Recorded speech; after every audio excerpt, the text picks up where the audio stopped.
Jane Eyre by Charlotte Brontë. Chapter 23. A splendid midsummer shone over England, skies so pure, suns so radiant as were then seen in long succession seldom favour even singly our wave-girt land. It was as if a band of Italian days had come from the south, like a flock of glorious passenger birds, and lighted to rest them on the cliffs of Albion. The hay was all got in, the fields round Thornfield were green and shorn, the roads white and baked, the trees were in their dark prime, hedge and wood, full-leaved and deeply tinted, contrasted well with the sunny hue of the cleared meadows between. On Midsummer Eve, Adele, weary with gathering wild strawberries in Hay Lane half the day, had gone to bed with the sun. I watched her drop asleep, and when I left her, I sought the garden. It was now the sweetest hour of the 24. Day its fervid fires had wasted, and dew fell cool on panting plain and scorched summit.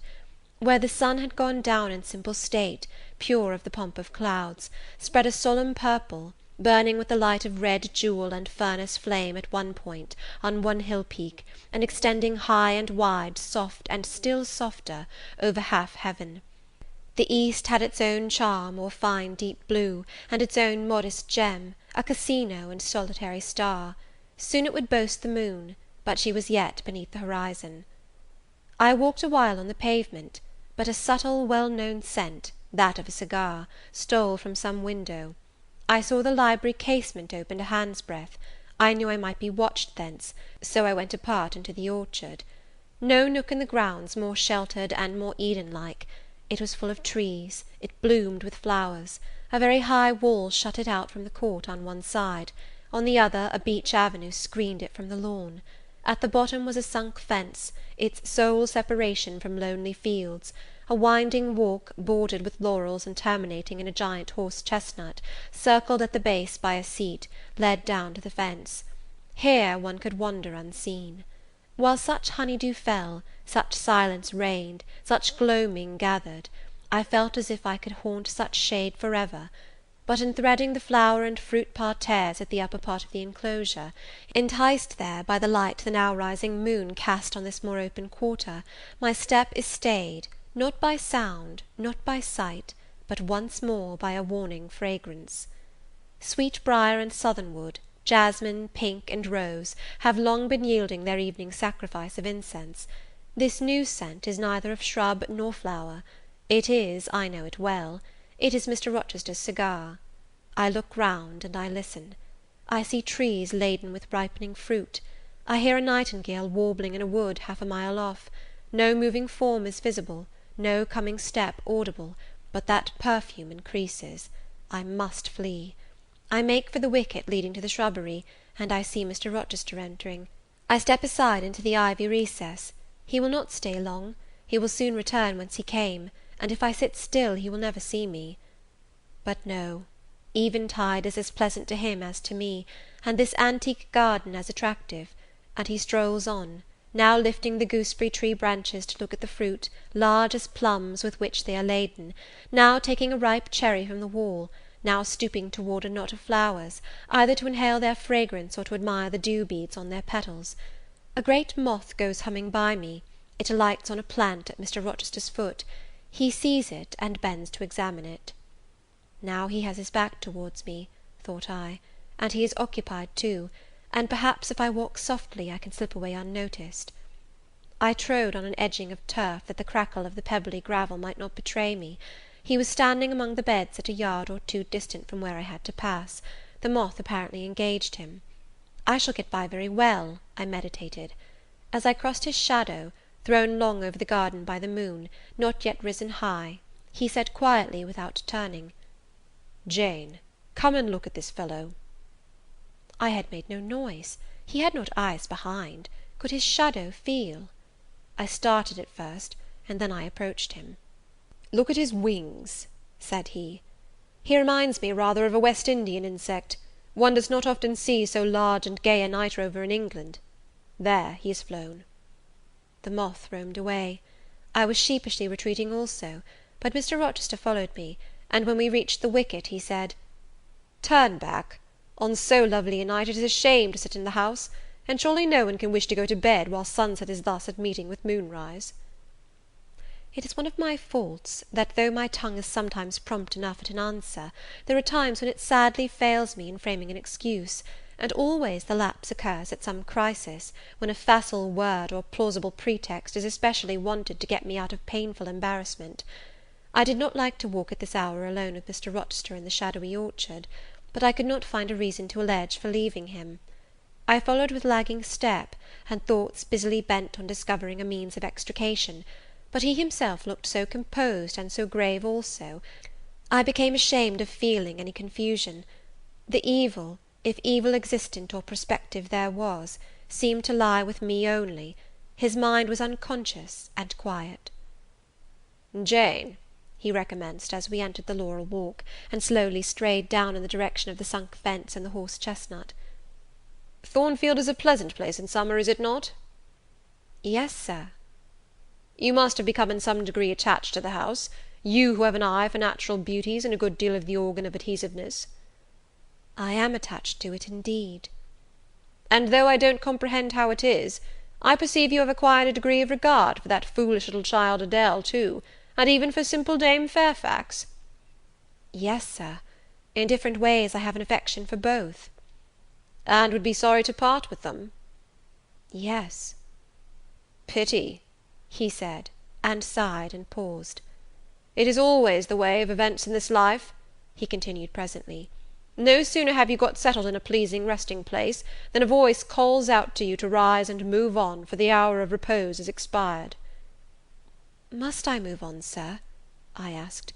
"Must I leave Thornfield?" "I believe you must, Jane. I am sorry, Janet, but I believe indeed you must."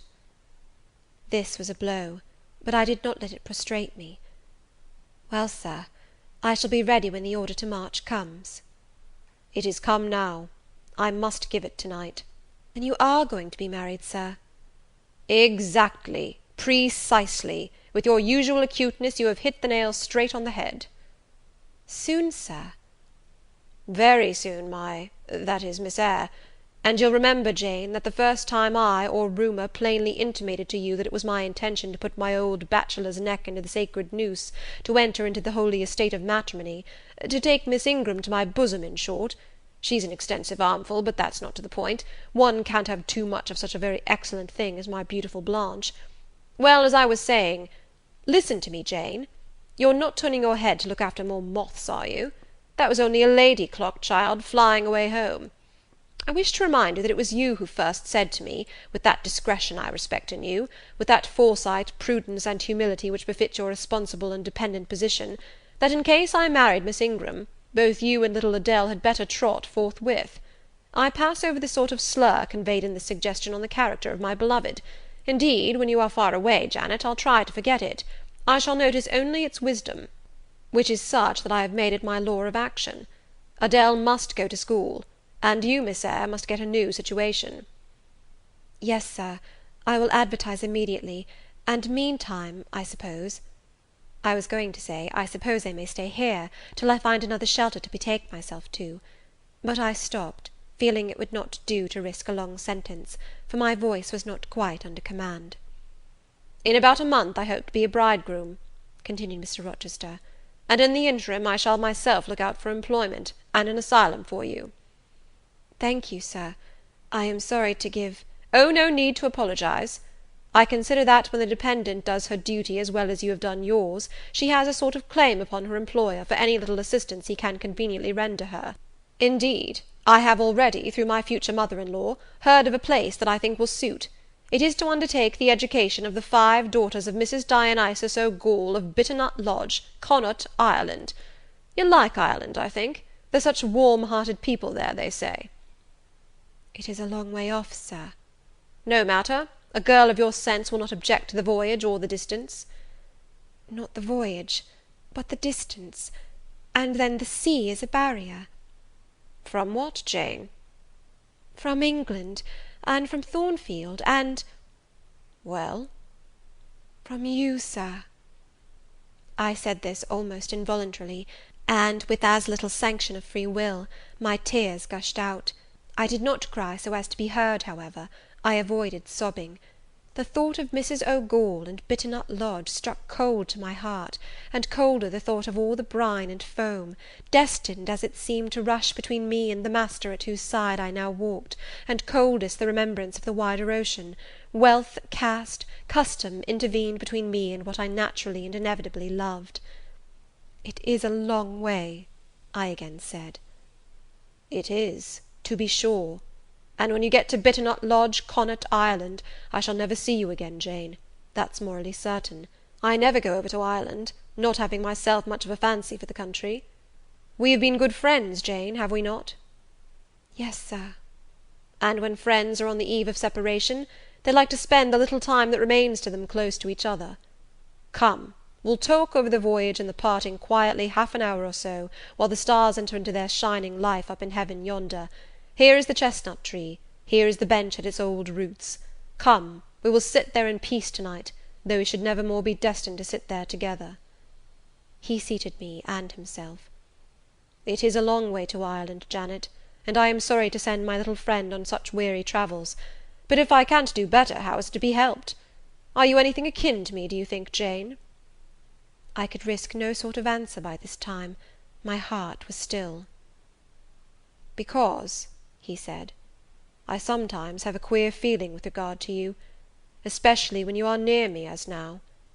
It is as if I had a string somewhere under my left ribs, tightly and inextricably knotted to a similar string situated in the corresponding quarter of your little frame; and if that boisterous channel, and 200 miles or so of land, come broad between us, I am afraid that cord of communion will be snapped, and then I've a nervous notion I should take to bleeding inwardly. As for you, you'd forget me."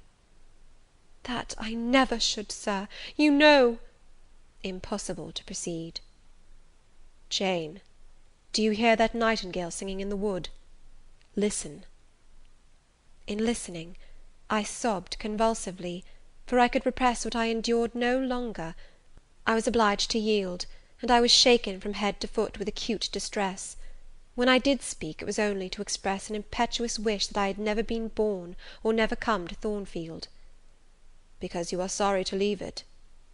The vehemence of emotion, stirred by grief and love within me, was claiming mastery, and struggling for full sway, and asserting a right to predominate, to overcome, to live, rise, and reign at last, yes, and to speak. I grieve to leave Thornfield. I love Thornfield. I love it because I have lived in it a full and delightful life, momentarily at least. I have not been trampled on. I have not been petrified. I have not been buried with inferior minds and excluded from every glimpse of communion with what is bright and energetic and high. I have talked face to face with what I reverence, with what I delight in, with an original, a vigorous, and expanded mind. I have known you, Mr. Rochester, and it strikes me with terror and anguish to feel I absolutely must be torn from you for ever.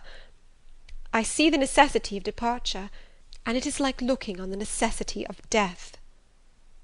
"Where do you see the necessity?" he asked suddenly. "Where? You, sir, have placed it before me." "In what shape?" "In the shape of Miss Ingram, a noble and beautiful woman, your bride." "My bride? What bride? I have no bride." "But you will have." "Yes, I will, I will." He set his teeth. "Then I must go. You have said it yourself." "No, you must stay. I swear it, and the oath shall be kept." "I tell you I must go," I retorted, roused to something like passion. "Do you think I can stay to become nothing to you? Do you think I am an automaton, a machine without feelings, and can bear to have my morsel of bread snatched from my lips and my drop of living water dashed from my cup? Do you think, because I am poor, obscure, plain, and little, I am soulless and heartless? You think wrong. I have as much soul as you, and full as much heart; and if God had gifted me with some beauty and much wealth, I should have made it as hard for you to leave me as it is now for me to leave you. I am not talking to you now through the medium of custom, conventionalities, or even of mortal flesh. It is my spirit that addresses your spirit, just as if both had passed through the grave, and we stood at God's feet, equal, as we are." "As we are," repeated Mr. Rochester. "So," he added, enclosing me in his arms, gathering me to his breast, pressing his lips on my lips. "So, Jane." "Yes, so, sir," I rejoined, "and yet not so, for you are a married man, or as good as a married man, and wed to one inferior to you, to one with whom you have no sympathy, whom I do not believe you truly love, for I have seen and heard you sneer at her. I would scorn such a union, therefore I am better than you. Let me go." "Where, Jane? To Ireland?" "Yes, to Ireland. I have spoken my mind, and can go anywhere now." "Jane, be still, don't struggle so, like a wild frantic bird that is rending its own plumage in its desperation." "I am no bird, and no net ensnares me. I am a free human being with an independent will, which I now exert to leave you." Another effort set me at liberty, and I stood erect before him. "And your will shall decide your destiny," he said. "I offer you my hand, my heart, and a share of all my possessions." "You play a farce, which I merely laugh at." "I ask you to pass through life at my side, to be my second self and best earthly companion." "For that fate you have already made your choice, and must abide by it." "Jane, be still a few moments. You are over-excited. I will be still too." A waft of wind came sweeping down the laurel walk, and trembled through the boughs of the chestnut. It wandered away, away to an infinite distance. It died. The nightingale's song was then the only voice of the hour. In listening to it, I again wept. Mr. Rochester sat quiet, looking at me gently and seriously. Some time passed before he spoke. He at last said, "Come to my side, Jane, and let us explain and understand one another." "I will never again come to your side. I am torn away now, and cannot return." "But, Jane, I summon you as my wife. It is you only I intend to marry." I was silent. I thought he mocked me. "Come, Jane, come hither." "Your bride stands between us." He rose, and with a stride reached me. "My bride is here," he said, again drawing me to him, "because my equal is here, and my likeness. Jane, will you marry me?" Still I did not answer, and still I writhed myself from his grasp, for I was still incredulous. "Do you doubt me, Jane?" "Entirely." "You have no faith in me?" "Not a whit." "Am I a liar in your eyes?" he asked passionately. "Little sceptic, you shall be convinced. What love have I for Miss Ingram? None, and that you know. What love has she for me? None, as I have taken pains to prove. I caused a rumour to reach her that my fortune was not a third of what was supposed, and after that I presented myself to see the result. It was coldness both from her and her mother. I would not, I could not marry Miss Ingram. You, strange, you almost unearthly thing, I love as my own flesh. You, poor and obscure and small and plain as you are, I entreat to accept me as a husband." "What, me?"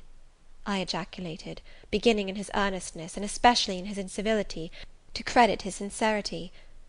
"Me, who have not a friend in the world but you, if you are my friend, not a shilling but what you have given me." "You, Jane. I must have you for my own, entirely my own. Will you be mine? Say yes, quickly." "Mr. Rochester, let me look at your face. Turn to the moonlight." "Why?" "Because I want to read your countenance. Turn."